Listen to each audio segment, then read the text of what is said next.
The game is set basically at the last half of the 19th century, primarily in Louisiana. We have a large open world map. Players can pick a number of targets that they want to try to track down. Be very, very quiet and tell if you're frustrated. The bosses have left traces in the maps, and that means that also people are looking for the same tracks and they're going after the same stuff, and you're going to encounter other players there. You're way too visible to get some cover. You're trying to follow the track of the boss you're hunting down, and all of a sudden you're hearing that thing that sticks out that you know is not AI. So you see birds rising up somewhere. Oh, maybe player triggered them. You hear some distant gunshots. You see some flashes in the woods. And that is the moment where you go like, okay, buddy, as a player, I heard somebody reloading. Somebody's fiddling with some lock. Somebody's opening a gate. Somebody walked too close to some dog kennel. There's somebody around me and I don't know where it is. So the resupply center is over here. Your voice is casted out in a proximity around you. So if you're too far away from your partner, suddenly they can't hear you. If you're too close to an enemy, suddenly they can. And the most scary moments of this game is when I'm in some dark bush, bush somewhere, and I'm hiding around, and I'm just hearing people moving, talking. And I don't want to move. If I make the wrong call, I'm dead immediately.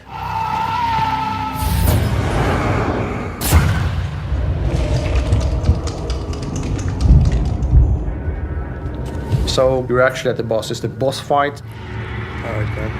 The spider's gonna be in here. I saw him.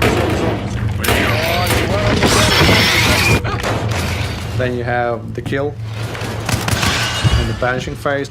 The banishing phase is a defensive mission. It takes a little bit of time to open a portal to hell and send the boss back, which will send a signal to the whole map. Somebody is doing something over there. We call it the hunter becomes the hunted.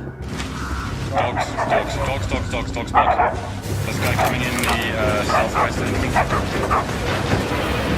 And the boss will leave a token which you will take up. Now you need to get the fuck out of Dodge.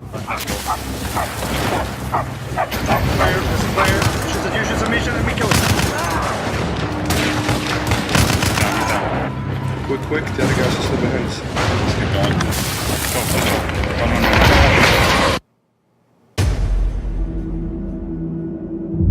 Run. Egypt is divided. Vast armies amass, while great leaders conspire.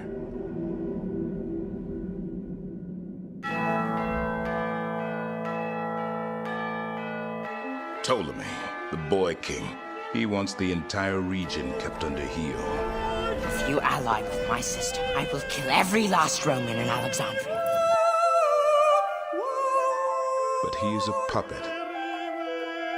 We do not know who pulls the strings.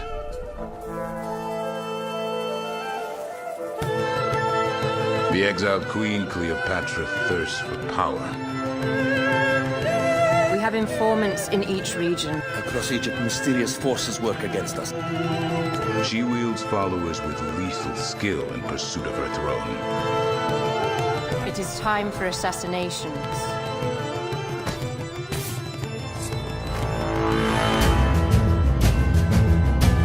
Caesar, the legendary tactician, with the might of Rome at his back. His true motives are unclear. Together we can do more than Alexander did. He will have his say before this war is over. Good, evil, these are phantasms of the desert. Willpower is all that matters.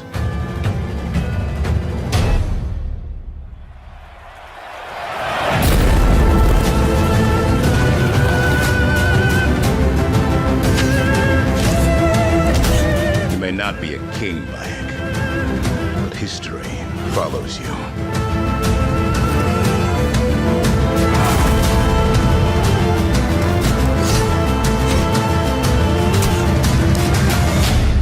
Assassin's Creed Origins. Available October 27th. And here we see the player needs to fight a little bit to get the fish. Nice, catch of the day on the menu. So it's nice to unwind with some fishing every now and then. but we know the cult isn't taking any breaks because they have an apocalypse to prepare for. As you explore the county, you'll come across cultists working hard to serve Joseph, the father of their cult. They're taking food and supplies for their bunkers, they're blocking the roads so no one can escape, and they're destroying resources so the resistance can't use them. And it looks like we've spotted something up ahead.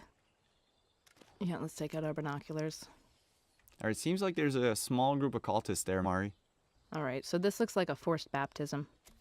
What do you say we get in there, Phil? Yeah, let's do it. Go, Boomer! Alright, Boomer showing off one of his skills. This can really be a game changer in a fight where you're a bit low of ammo or you don't have the right weapon for the situation. He's a good dog. You know, Boomer's a great all-rounder who can support any playstyle. Even without your commands, he'll fetch guns for you, take down cultists in a fight, and he'll tag enemies and animals from far away with his keen sense of smell. And it looks like we got one here. Let's do it. Pedal to the metal. That boss bobblehead didn't even move. We're so good. We got him glued onto the dash. That's it. Boom. So it sounds like we're listening to the cult radio station. I gotta say, some of their hymns are pretty catchy, Phil. It's pretty addictive. I agree. This is the home of Nick Rye. He's a crop duster and a family man. He's doing what he can to keep his family safe and keep the cult from getting his plane, but it looks like they've beaten us here, so let's jump right in. There's no time to waste. And let Boomer kind of create distractions for us to get behind cover and help Nick fight the cultists. In Far Cry 5, you'll need to improvise and choose from a vast arsenal of weapons and find elements in the environment to take down the enemy. There we go.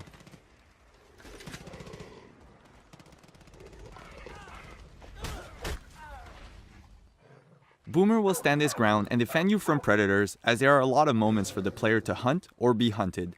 And we've built a deep ecosystem that represents Montana's wilderness.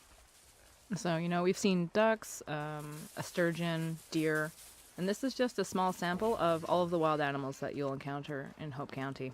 But I think right now we are the predator. Yep, we got them on the run. They're smoking.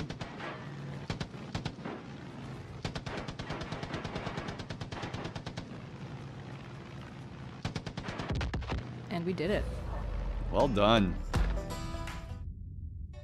Dead Matter is a true sandbox survival horror game. You will fight to survive in a zombie-packed, post-apocalyptic world, designed from the bottom up to foster whichever playstyle suits you best. Home to many threats, post-apocalyptic Alberta will throw everything it can at you, from hordes of flesh-crazed undead, to AI trying to make their way through the world, and of course, other players that are doing what they can to survive. Though above all else, mistakes are killer. Plan accordingly. Our massive world is based on Alberta, Canada, and it is designed to deliver an immersive world that is packed full of landmarks begging to be explored. We've developed a huge variety of procedural generation tools with artist control in mind. These tools allow our very small team of artists to deliver a large, detailed, and immersive world. All of the tools we are currently showing will be available to the modding community. The metagame manages the loot economy, the electricity and water flowing through the map, trees that have been chopped down, potential sources of contamination for resources, as well as the weather, including a season cycle. AI and zombie movement are also tracked via the metagame and can trigger events, especially if there's a large group or horde present. These events can be interacted with and will result in potential rewards or penalties depending on your actions. Our largest design goal is replayability. Experienced players, especially those that enjoy the PvE and cooperative elements of our game, will find every session to be different from the last. This is important because we want to play our game too. There is also a variety of buildings that you can choose to reclaim in order to aid your long-term survival. This quiet, unassuming suburban home is our first example of a building that you can reclaim. That, yes, you can move furniture around, you can place lights, lanterns, generators, anything, even barricade your own windows the way that you want. It is your house. Though, no matter where you decide to stay, You'll be responsible for getting the power back up, getting some water barrels, as well as maybe setting up some furniture. Another option to choose from is a loot-filled industrial warehouse. This is for players that like to customize their gear as well as build things. If you're more of a fan of driving things, then the gas station and auto repair shop is more for you. Like the vehicles you were looking at right now, all weapons in our game are customizable. Currently we have over 50 unique melee weapons and counting in our game. This does not include any reskins or lazy edits of existing models. Every weapon will also be modifiable. The baseball bat and the machete are the best examples of where we would like to take this concept. We need your help to get a polished, playable alpha version of our game onto Steam within the next 6 months.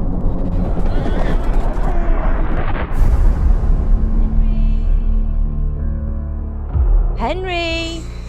Get up now. There's work to be done. Wait, what's this? You've been at that sword play again, haven't you? What got into you, Hal? You and your friends threw dung at Deutsch's freshly whitewashed house. Deutsch was talking treason in the tavern about Sigismund and the king.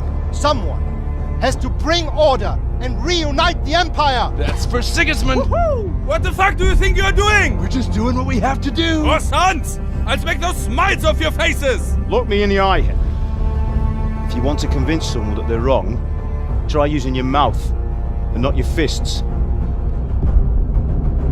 Henry, help us! Help us, son. Don't be a coward. If Sigismund attacks, they can't hold. We have to prepare for the worst. You spend all your days drinking and chasing wenches. What kind of fool are you, boy? You have courage, but you need training, arms, a horse. Please, take me into your service and give me the chance to learn these things. Put it all behind you. I never want to forget this. The time has come for those whore sons to pay for what they did to us. Move! Move! Sir! They're coming! There's no time! A higher level of awareness will give you some additional benefits, such as the ability to detect imminent dangers. It won't work 100% of the time, but when you get notified, be sure to react swiftly, or you may lose your life.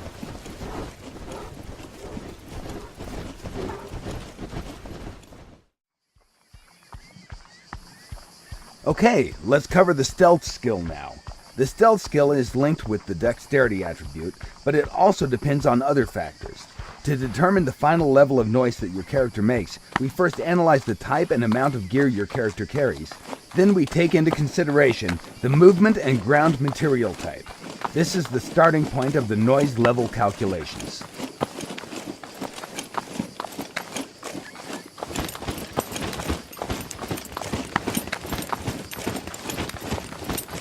Next step is to factor in the overall weight of the character. Again, this system is fully dynamic, and it's linked directly with the character's metabolism. All things that influence body mass are taken into consideration, like fluid or food intake, for example. The larger the body, the more noise it will make. Don't you simply hate when you think that you're safely hidden far away in dense foliage just to realize that you stick out like a dog's balls? In Scum, our methods allow players to be equally competitive regardless of the graphical settings they use to play the game. The guy at camp is preparing some delicious beans. Let's call him Donald. 3 soldiers are approaching him over the hill. The left one, called Huey, is crawling through dense vegetation. The middle one, Dewey, is crouching his way towards the larger bush, and the right one is simply walking straight in the open like John Wayne in Sands of Iwo Jima. Let's address him as Louie. Notice that from the Donald's perspective, he only sees Louie. Dewey is well hidden in the bush, while Huey can't be seen because he's well camouflaged. On far distances, the game engine doesn't render foliage, yet still Huey is invisible until he decides to blow his cover simply by changing his stance. At that moment, his camouflage has been terminated and he becomes visible. The camouflage skill can only be activated in dense foliage when your character is prone and out of plain sight.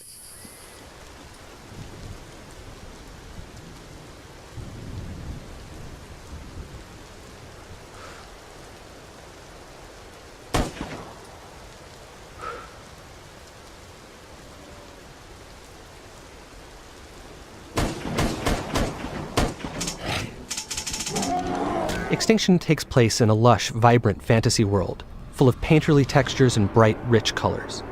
But this world has come under siege by an organized army of massive otherworldly invaders known as the Reveni, who have begun systematically eradicating humanity off the face of the planet. You play as Avil, one of the last of the Sentinels, a legendary group of warriors with the skills and tools necessary in order to take down these massive foes. The gameplay in Extinction emphasizes high-speed traversal around the environment. In addition to the basic jump and double jump, Avil can also run horizontally along walls, run vertically straight up walls, air dash through the sky, come floating back down gently, can bounce off of springy objects in the environment such as building awnings or treetops, and can use his whip like a grappling hook to get around. When he does this, time slows down, giving him time to plan his next move and make split-second decisions. Of course, Avil's ultimate goal is to save as much of humanity as possible. He needs to protect them from the constant onslaught of the ogres and their minions. He does this by engaging them in real-time, skill-based combat. In addition to his series of regular strikes, he can also execute powerful AoEs, launch enemies into the sky, slam them back down to the ground, cancel his attacks into rune strikes for massive damage, and cancel his attacks into dodges in order to evade his opponent's strikes. Of course, the star of the show is Avil's combat with the ogres. Now, with their minions defeated, it's time for Avil to take on their master, one of the enormous Reveni who has been rampaging through the countryside, obliterating everything in our fully destructible environments. The ogres themselves are fully dismemberable, but they wear armor in order to protect themselves. In order to take this beast down, Avil must first destroy that armor. This is done via a powerful charged-up rune strike. Once the armor is destroyed, Avil can then dismember the limb underneath.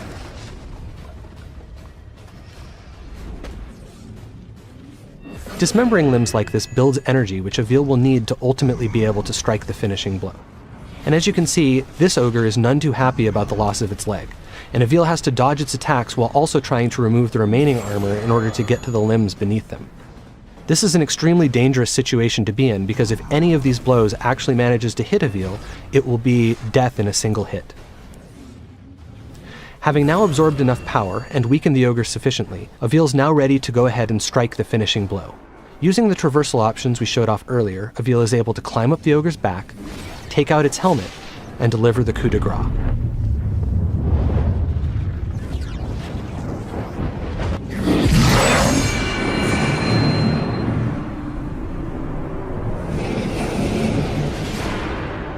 That was a relatively easy fight against a relatively basic opponent, but not all enemies are so simple. Depending on what armor, weapons, and abilities they have, each ogre presents its own unique challenges, and requires different strategies and tactics to take down. Your army's pulling out. Come on!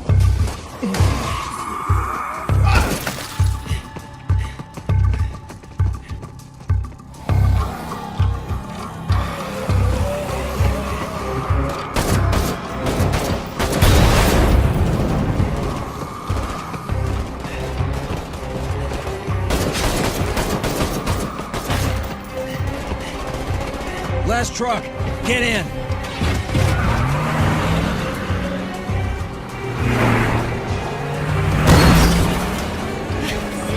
Want some of this? How about you?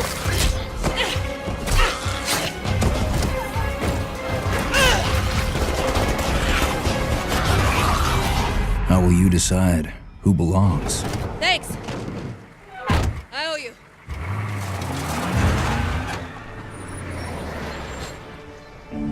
How will you choose a place to call home?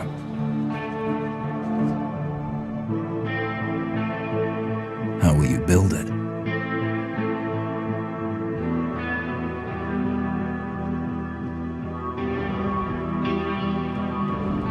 Work together to defend it from the terror just outside the walls.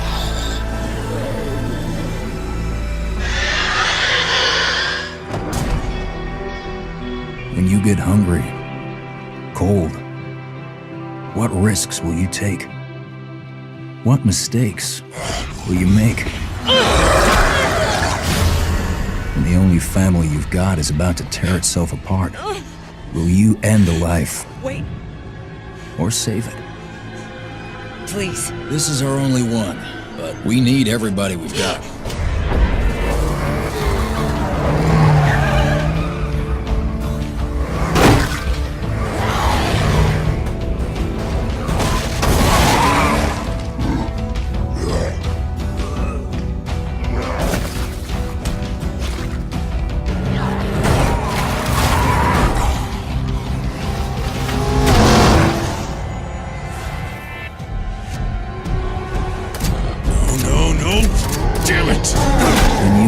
Too deep and realize no one gets a second chance.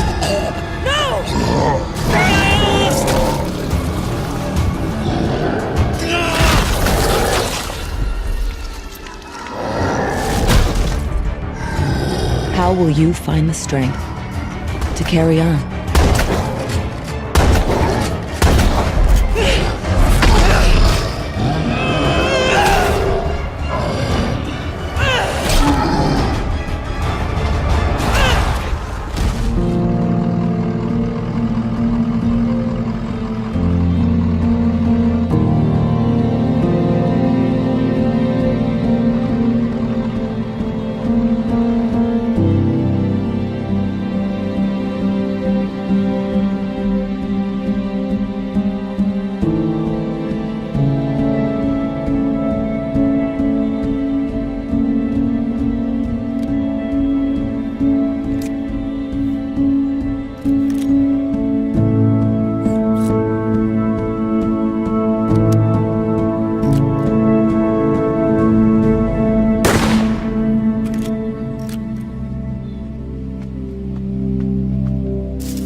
for Speed Payback. Customization is back and bigger than ever. With more variety than ever before, you're gonna need to unlock your inner master mechanic to take full advantage of Payback's offerings. You won't be limited to just body kits. This time around, every individual car part can be modified in order to craft your one-of-a-kind ride. Every race you win takes you one step closer to your dream car. Complete events to collect performance parts. It's all up to where you finish. The higher your standing, the more you'll get.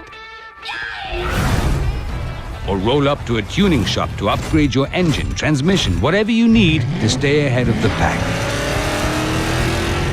Explore the world to unearth forgotten legends. Collect and bring these classics back to life by finding or earning the perfect parts. From scrap to stock to supercar.